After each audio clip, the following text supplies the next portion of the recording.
involved in these types of initiatives, or what knowledge do you have of different types of techniques to overcome this or overcome that. So it's the variety of questions can be quite huge, but you really just, the biggest piece of advice I would have would be to read as much as possible about the area that you have an interview in. So about the ministry, but also about that particular branch, and if there's any specific projects that are ongoing. It's a really good idea to understand what's happening, maybe what legislation or regulations are associated with that project.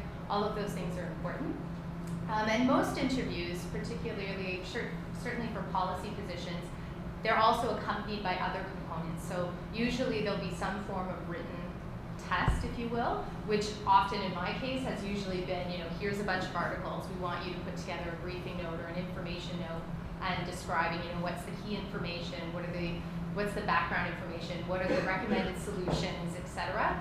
And then sometimes you may have to present that briefing note then in front of the interview committee to be able to show that you also have the presentation skills. Sometimes you have to prepare a presentation in advance. You're provided with, say, 2 or 3 days to put everything together.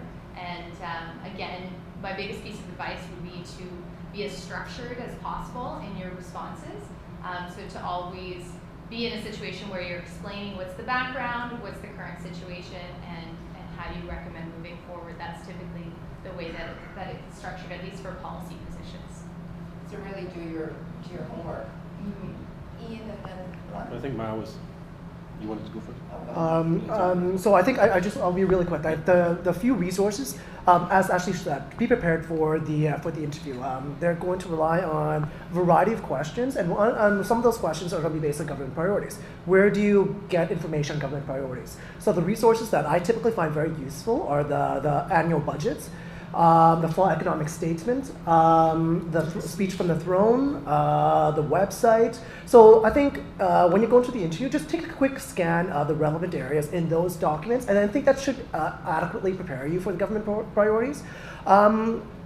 Going back between that private sector and public sector difference when it comes to interview, right before my interview for the public sector, I went to the private sector one, and it was one interviewer, and it's basically conversational, right? It's just 2 people having a conversation, they're just trying to feel you out.